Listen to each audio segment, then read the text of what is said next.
Today, we're diving into one of the most fascinating reversals in modern automotive history, the triumphant return of the physical button. For years, car makers were obsessed with massive touchscreens and sleek digital dashboards, trying to capture that minimalist high-tech feel we all know from our smartphones. But a major shift is underway as the industry begins to admit it may have gone too far, too fast.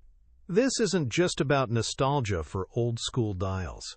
It's a fundamental reckoning with safety, reliability, and the simple reality of how humans interact with machines while driving.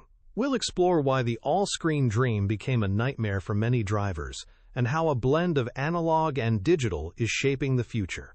So let's start by understanding how the industry got so captivated by screens in the first place. The obsession with touchscreens created a perfect storm of problems, ultimately leading to their failure as the sole interface in a car. It all started with safety, where regulators are now stepping in. For instance, the European Safety Agency Euro NCAP will soon require physical buttons for critical functions to achieve a top safety rating. This is driven by the very real danger of distraction, with studies showing that fiddling with a touchscreen can impair reaction times more severely than drunk driving. Beyond the driver, the supply chain also revealed a critical weakness. A crisis with a single chip supplier like Nexperia could halt production, exposing how dependent manufacturers had become. Then there's the issue of reliability, with out-of-warranty screen failures leading to repair bills that can exceed $4,000.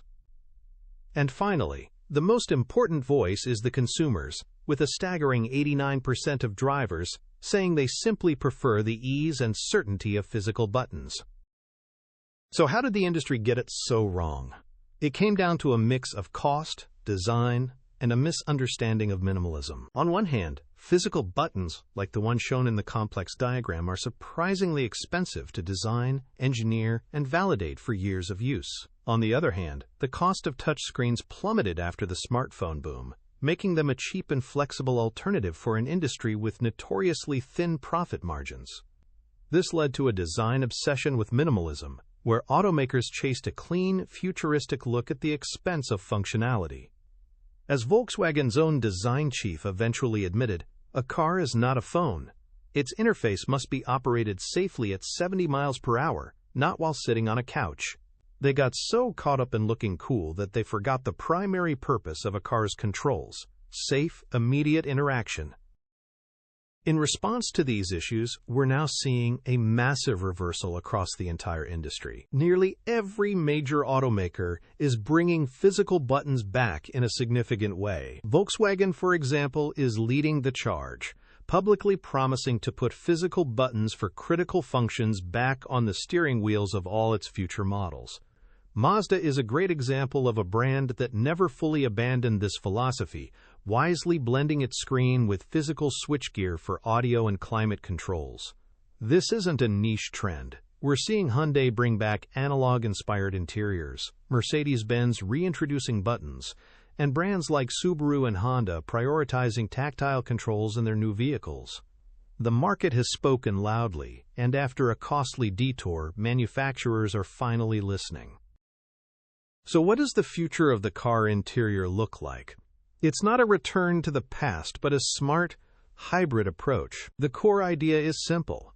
Use the right tool for the right task. Critical functions, things you need instantly and without looking, like adjusting the volume, changing the temperature, or turning on your wipers, belong on physical buttons for safety and speed.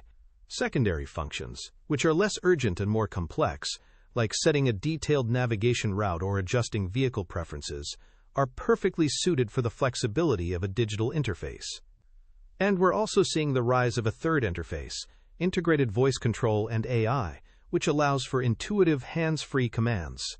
Ultimately, the goal is to find the perfect balance between modernity and usability, combining the best of both worlds to create an experience where technology serves the driver, not the other way around.